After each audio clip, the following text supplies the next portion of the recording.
Hi, everyone. Hi. Can you hear me? Yeah? I can't see you, so speak up. I want to invite you into my world of photography for a moment. Choose an image, any image, a place, a person, a party. Choose a risk, choose a reward. Put that image in front of you and just hold it there for a minute. Photographs have immense power in the world that we live in our lives. And I am fascinated by photography. I have been fascinated by it since I was in my early 20s, and that was a while ago. I got so interested in it that I studied it for 2 years in a master's program. And I came to some understandings about photography during that time that have really informed the work that I'm going to show you tonight. So I'd like to talk about those for a minute. Very quickly. The first is that the camera helps us see better. And when we can see better, we can learn. The second is that the camera is great for exploring concepts. Concepts can be as seemingly simple as landscape, or they can be complex, like gender and identity. They can be as regional as what typifies a southern city, or they can be very global, like what is a refugee. Great to pick up a camera and look at concepts. The third thing is that almost from the inception of photography, which wasn't that long ago actually, people have used the camera to create social activism, to create change, social intervention. And there are lots of examples of that. Some would be child labor, Lewis Hine, Salgado's work in Northern Africa on famine. Locally, Zoe Strauss's work on marginalized people in Philadelphia. Fourth, the camera is the tool to go to if you want to render a likeness of someone. It has relentless fidelity, as Bernice Abbott, the great photographer, said. And so I can create, because of the exacting measures of the camera and the lens, an image that is so realistic that even if I post it in 2 dimensions, just width and height, you will be able to feel that you are looking at a real person, and you will be able to exchange places with that person. Now, Martin Luther King Jr. had a terrific concept. The concept is called the beloved community. I don't know if you've ever heard of it, but in the beloved community, we recognize the dignity of every human being, and we celebrate that. And we find ways to come together to create social and economic justice. And we don't do that later in the afterlife, in a promised land, in the peaceable kingdom. We do it now. We accelerate it. We make a commitment to it. So I got so interested in this concept of the beloved community that I decided that I would try to use a camera to render a beloved community. That's my idea. And to make that happen, what I do is I take 24 images within a community, usually a community that I'm a member of. And I take those images as portraits, eyes forward, natural light, in color, to render them as realistically as possible. And I interview all of the people that I photograph, and I write up a text panel in which I do a short bio and some quotes. Then I exhibit all of those images together with the text panels. I invite people to come and see them, and I invite their response. I'm going to show you some of that work, and I'm excited to show it to you. But before I do, I want to talk just a minute about why it's so important for me to show images in which the subject is looking right at you. And let me see if I can just demonstrate that here. So this is Ahmed. He is in the refugee project. He is a refugee from, he was born in Eritrea, but he went to Sudan. He ended up in a refugee camp in Sudan, and he had open heart surgery while he was a refugee, and now he wants to be a doctor. He's here in Lancaster. This is an image of Ahmed looking to the side. And 3 seconds later, this is an image of Ahmed looking at you. Now, what happens when we have a person from the side is that we can objectify them. But what happens when they're looking at us is that they become real. We see them. They have their emotions. They have their history. We don't take that away from them. And we can have a dialogue with this person visually and in many other ways. So all of my subjects will be looking right into your eyes. Before I show you a little bit more work, I'd like to thank some people very quickly. The vision for this project came from Susan Wynn at Lancaster General Health, and we are really lucky to have that community partnership in this project. That's how to get things done, is partner.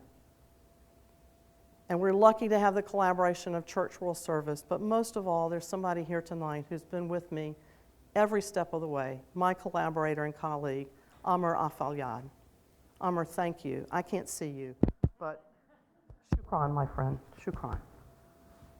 So, let's take a look. This is Bup and Geeta, Tika and Tila, and Bup and Geeta's son, Avash. They are from Bhutan. When they were young, the military came to their home and told them they had 5 days to get out, or they would be killed and they would be burned in their own homes. They escaped to Nepal. They were young. They met in a refugee camp. They married. They came here to the States. They're doing so well. They're in Lancaster. All of the subjects are in Lancaster or Lancaster County. In my projects, I ask everyone the same first question. That gives me a baseline of information, and I learned that from visual ethnography. In this project, I asked people, what do you want people to know about you when they see your portrait? And Geeta looked at me and she said, if someone sees our portrait, we want them to know that we are the same. We are equal. And pretty much across the board, that was people's response. We're human. We're from different families, we're from different countries, but as one person said, we're living under one sky. Sorry. This is Noor. Noor is from Burma or Myanmar. Noor is a member of the Rohingya minority. They're one of the most persecuted groups in the world. He was arrested as part of a student protest when he was younger. He was imprisoned. He broke out of prison. He made it to Thailand and on to Malaysia. If the military had caught Noor again, they would have killed him. He came here as a refugee. Noor speaks 6 languages and has a passion for economics. This is Abbas and Ziwa. Many of our refugees are from different countries as a couple. Abbas is from Iraq and Ziwa is from Syria. They met in Lebanon. Abbas was a baker and she worked at the bakery where he baked. Those were very good times for them. But the flood out of Syria into Lebanon was horrific for all involved. They lost their jobs, they lost their housing. They became refugees, they were able to come here to the States. And they're doing well. They have 2 small children. This is Hai and Duan. They are from Vietnam. They grew up just 2 blocks from each other in Saigon, but they never met each other until they got to Lancaster. In 1975, when the Russian tanks moved in, they escaped. Hai hid in the bowels of a boat and was picked up by the U.S. Navy and taken to Guam. She escaped through the countryside, leaving her beloved grandmother and her sister behind. He cried when she told me this story. This is Lucy. Lucy is from Central Africa. Her husband was a fruit vendor. He was in another village, and Lucy's village was attacked. She gathered up all of her children, and in the night she made it through the jungle, and they made it to Cameroon. And she was able to bring her children to the States, and they never found out the fate of her husband and their father. This is Yuri and Zina. They are Pentecostal Christians from Russia. They've been here since 1989. Aren't they dear? In Russia, they were persecuted for their faith. And the Russian government allowed them to leave with visas as if they were Jews going to Israel to save face for the government. They made it to Italy. Their visas were converted. They eventually made it here to the States. This is Elcida and Angel from Cuba. Elcida was a professor of Spanish literature at the university in Havana. She protested the government, and in retaliation, the government killed her only daughter, shot her in both knees and her shoulder, took her outside the city, and left her. She was rescued by people. Angel met her during that time. They brought her back to health. She went to the embassy. She made it to Miami, and now she's in Lancaster.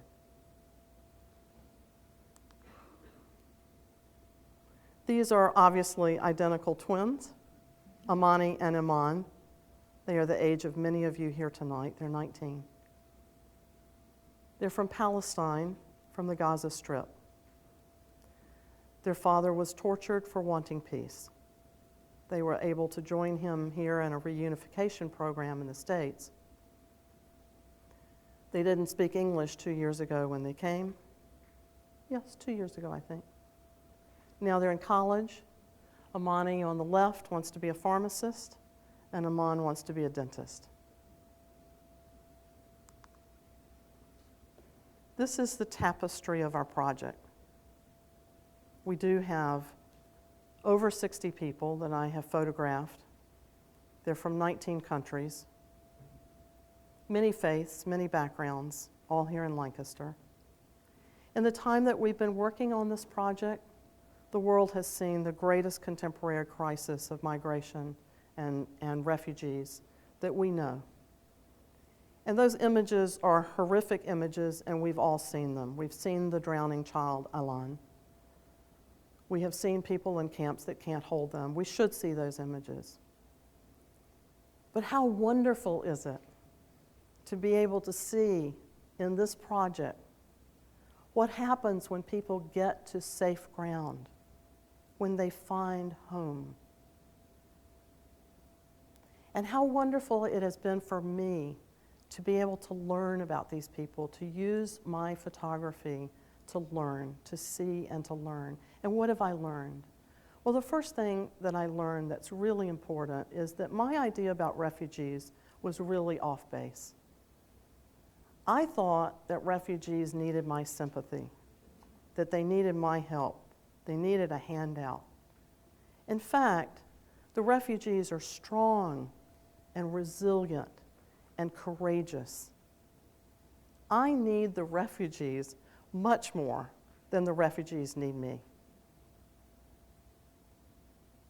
And when we give people a chance to find a home, to find safety, safe ground, what happens is they work, they are productive, they are entrepreneurial, they bring their culture, they bring their goodness, their livelihood, their humor, and they volunteer.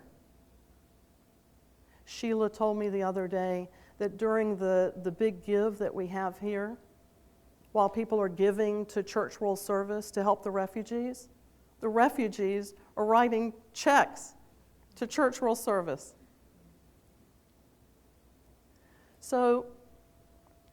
What I would say to you is that projects like this work.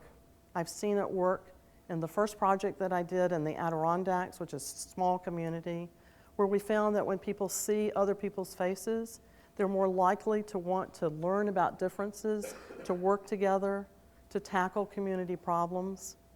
And we don't know how the project will be received here. This is the first time I've talked about it publicly. But we have an opportunity to show it at the hospital in April.